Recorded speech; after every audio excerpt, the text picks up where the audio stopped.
Hello students, welcome to the web classes. This is Sasikant sir welcoming you again to the online classes. Today we are going to see the subject statistics, unit number 1, collection of data. Okay, for the 11th standard English medium, this is lecture number 5. So without wasting any time, let's move.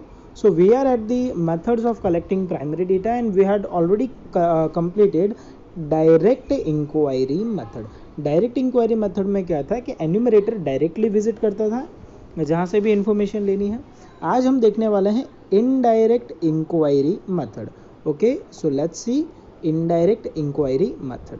Okay, so the meaning of indirect inquiry method, the method in which the investigator collects the data indirectly by interviewing a person who are known to be close to the original person or the incidents is known as indirect inquiry.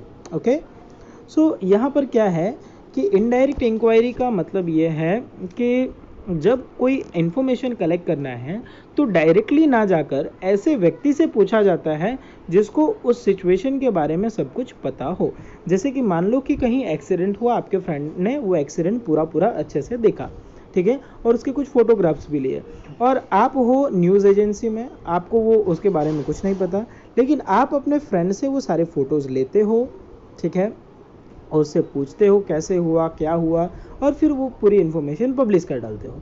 इसका मतलब क्या है, वो accident वाली place पे आप directly नहीं गए, आपने आपके फ्रेंड से इनडायरेक्टली इंक्वायर किया, सारी इन्फॉर्मेशन ली और पब्लिश किया. सो उसे हम कहेंगे इनडायरेक्ट इंक्वायरी मेथड. क्लियर है indirect inquiry? Okay, so let's read the definition again. The method in which investigator collect the data indirectly by interviewing a person who are known to be close to the original persons or the incidents is known as indirect inquiry. Okay, like example is given, collection of the data regarding the problems of farmer of Sanan taluka by asking to person who knows that region. मतलब सानन तालुका के farmers के बारे में हमें information चाहिए, तो आप directly ना पूछ करके उस वहाँ पर रहने वाले किसी व्यक्ति से पूछ लेते हो, डायरेक्टली विजिट ना करके. तो ये हुआ इनडायरेक्ट इंक्वायरी मेथड, और या फिर मैंने जो एग्जांपल दिया वो. Okay, so let's see the merit of indirect inquiry. देखो, इनडायरेक्ट इंक्वायरी का सबसे बेस्ट चीज़ ये है कि बहुत वाइड एरिया अगर कवर करना है जहाँ आप खुद नहीं पहुँच सकते, आप डायरेक्टली वहाँ पर टेलीफोनिक कन्वर्सेशन से या फिर जिस व्यक्ति से मिलना, मतलब जो व्यक्ति जानता है उससे आप पूछ करके सारी इन्फॉर्मेशन कलेक्ट कर सकते हो. So it can cover a wide area. Okay, then इस काम में हमें कम टाइम और कम एनर्जी की ज़रूरत होती है, उतनी ज़्यादा एनर्जी और एफर्ट की ज़रूरत नहीं होती. Clear? Third party does not conceal the fact, है ना. थर्ड पार्टी जो है वो फैक्ट को कंसील नहीं करता, मतलब दबा कर नहीं रखता. Okay, then intelligence, skill and tact of the investigator bring accuracy. देखो, जो कोई भी व्यक्ति इन्फॉर्मेशन निकलवा रहा है, भले वो डायरेक्टली नहीं जाता, ठीक है, डायरेक्टली नहीं जाता, किसी और से पूछ रहा है, लेकिन जो पूछ रहा है उसमें भी उसकी थोड़ी खुद की इंटेलिजेंस होनी चाहिए, खुद के स्किल्स होने चाहिए, खुद के टैक्टिक्स होने चाहिए, ताकि जो इन्फॉर्मेशन है वो एक्यूरेटली ले सके. Then number 5, it is simple and convenient. बहुत ही सिंपल है, बहुत ही कन्वीनियंट है, कोई मगजमारी नहीं, ना ही पर्सनली विजिट करना है, ना ही खर्चा होगा, ना टाइम वेस्ट होगा, बहुत ही सिंपल है. जो भी व्यक्ति जानता है बस उससे पूछ लो. सुटेबिलिटी, मतलब कहाँ कहाँ ये एप्लीकेबल है. सो डायरेक्ट अप्रोच जहाँ पर पॉसिबल नहीं है वहाँ के लिए, मतलब जहाँ पर आप डायरेक्टली नहीं पहुँच सकते वैसी जगह के लिए ये मेथड यूजफुल है. The person can not be relied upon, ठीक है, the person can not be relied upon मतलब कि अगर आप किसी पे विश्वास न रखते हो, तो मान लो किसी से इन्फॉर्मेशन लेना है और उस व्यक्ति पे आपको विश्वास ना हो, तो आप उसी की इन्फॉर्मेशन किसी और के थ्रू ले लो, उसके फ्रेंड के थ्रू ले लो, या फिर अपने फ्रेंड के थ्रू ले लो. Okay, the area of investigation is large, मतलब जहाँ पर एरिया ऑफ इन्वेस्टिगेशन लार्ज है, बहुत वाइड एरिया है, हाँ, जैसे कि मान लो कि कश्मीर से इन्फॉर्मेशन मंगानी है, ठीक है। अब डायरेक्टली मैं कश्मीर विज़िट करूं तो खर्चा होगा, टाइम जाएगा, ठीक है, और मुझे उस जगह की नॉलेज भी नहीं है, तो एक्यूरेट इन्फॉर्मेशन आने के चांसेस भी नहीं है। लेकिन इसी की जगह अगर कश्मीर का कोई रेसिडेंट पर्सन हो जो वहीं रहता हो, अगर उससे सारी इन्फॉर्मेशन ली गई हो तो so this method is useful when area of investigation is wide. Then the information is needed is kept secret from the person. मतलब जिस व्यक्ति के बारे में इंफॉर्मेशन लेनी है अगर उसको पता ना चलने देना हो तो ये मेथड ज़्यादा यूज़फुल है, क्योंकि आपने डायरेक्टली किसी थर्ड पार्टी से इंफॉर्मेशन कलेक्ट की है। So these are the suitabilities. आपको ये लर्न रखने हैं, लिखना है आपके बुक में।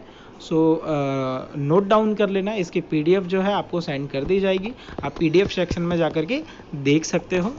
ओके, चलते हैं इसके डिमेरिट्स की तरफ। इसके डिमेरिट्स हैं ओके, इसके डिमेरिट्स हैं, देखो अब बट ऑब्वियस है हम खुद जा कर के जो इन्फॉर्मेशन कलेक्ट करते हैं उसमें एक्यूरेसी ज़्यादा होगी, ठीक है। जैसे कि मैंने लास्ट टाइम एक एग्जांपल दिया था कि अगर आप शादी के लिए जा रहे हो और शादी के लिए लड़की देखनी है, अगर आपने खुद ने लड़की देखी होगी तो आपको सेटिस्फैक्शन ज़्यादा मिलेगा कि नहीं, सुंदर है, अच्छी है, ठीक है, ये है, वो है, पढ़ी लिखी है या नहीं है, बातचीत करके देखा हो। लेकिन मान लो कि आप खुद ना गए हो, आपके दादाजी, आपकी मम्मी या आपके कोई भी आपके रिलेटिव आकर के आपको बताते हैं कि नहीं बहुत अच्छी लड़की है, कर ले आंख बंद करके शादी, और मान लो कि आपने आंख बंद करके शादी कर ली तो हो गया, हाँ, फिर बल्ले बल्ले। तो क्या कहना चाहता हूँ मैं कि अगर आप इस मेथड से इंफॉर्मेशन कलेक्ट कर रहे हो so the information obtain from the other person may not be reliable. उतना विश्वास पात्र इंफॉर्मेशन मतलब आप इंफॉर्मेशन पे उतना विश्वास नहीं रख सकते। ओके, द थर्ड पार्टीज में बी बायस्ड मतलब वो हो सकता है भेदभाव रखे। मान लो कि आपका कोई फ्रेंड हो जिसके साथ आपकी नहीं बनती है ना, आपकी नहीं बनती, अब नहीं बनती तो वो गलत इन्फॉर्मेशन देगा ना, है या नहीं है। हो सकता है बहुत ज़्यादा गलत इन्फॉर्मेशन दे, आपकी ज़िंदगी झंड हो जाए, हाँ, ऐसा many thing can happen, we can't say exactly. Okay, third point, the witness chosen may not be proper for the cause और not expert in this field. Clear, मतलब कि जैसे कि हमने एक्सीडेंट वाला जो किस्सा बताया मैंने, कि आप किसी व्यक्ति से पूछो, मान लो वो डिस्क्राइब करने में उतना अच्छा ना हो, तो सारे सिचुएशन ढंग से डिस्क्राइब ना कर सकता हो, तो आप इम्प्रॉपर इंफॉर्मेशन लेकर के पब्लिश कर दो, तो ये सारे इसके डीमेरिट्स हैं। क्या क्या डीमेरिट्स है? तो पहला डीमेरिट ये है, the information may not be reliable, third party may be biased, हाँ, भेदभाव रखता हो, the witness chosen for may not be proper for the cause और not expert in this field. Precautions, क्या प्रिकॉशंस रखने हैं? तो प्रिकॉशंस ये रखने हैं, witness should be not be biased, जो आप जिससे पूछने वाले हो वो बायस्ड नहीं होना चाहिए। Respondent or witness should have adequate knowledge about the person whose information is to be received. जिससे भी आप पूछने वाले हो, जो भी इंफॉर्मेशन लेनी है, एटलीस्ट उस व्यक्ति को सारी इंफॉर्मेशन पता होनी चाहिए। Number of witnesses should be large, मतलब किसी एक व्यक्ति से पूछ करके कंफर्म नहीं करना है, 4 से 5 व्यक्ति से पूछो, 10 व्यक्ति से पूछो और बाद में कंफर्म करो, तो क्या आपकी एक्यूरेसी जो है वो बढ़ जाएगी। A cross check must be undertaken by the investigator. Cross check मतलब एक से पूछा, दूसरे से पूछो, अगर सारे एक ही ओपिनियन दे रहे हैं, सेम फैक्ट है, तो वो परफेक्ट है। Is that clear? सो आज के दिन हमने कंप्लीट किया merit and demerits of indirect inquiry method. एक बार फिर से देख लेते हैं, इनडायरेक्ट इंक्वायरी मेथड किसे कहते हैं? जब इन्वेस्टिगेटर जो है वो डायरेक्टली ना जा करके इनडायरेक्टली किसी ऐसे व्यक्ति से पूछता है जो ओरिजिनल बंदे के क्लोज हो, ठीक है।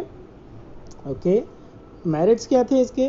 ये वाइड एरिया कवर करता है, टाइम, मनी, एनर्जी सेव करता है, जो फैक्ट्स है उसको सीक्रेट रख सकता है, intelligence, skill and tact of investigator bring accuracy, it is simple and convenient. Okay, suitability क्या है? So when you can't approach the direct field of inquiry, then this method is useful. It required the person cannot be relied upon. अगर आपको विश्वास ना हो उस व्यक्ति पे तो ये मेथड यूजफुल है. The area of investigation is large and when the information is needed to be kept secret from the person. Okay, then let's take a quick revision of a demerit. So demerit is the information may not be reliable because it is obtained from the third party, and third party may be biased in nature. So वो मतलब गलत information दे सकता है. The witness you have chosen may not be expert in that field. Precaution, what precaution should be taken? So witness should not be biased, वो biased नहीं होना चाहिए, भेदभाव नहीं रखना चाहिए. रिस्पॉन्डेंट और witness should have the adequate knowledge of the incident और the person, and the number of witness should be large, and जो whatever the information you are taking that must be cross checked with the other person. So these are the precautions that should be taken while doing indirect inquiry method. Okay, so friends, आपको ये जो question है आज का ये complete लिखना है. आज का क्वेश्चन होगा write a short note on indirect inquiry method.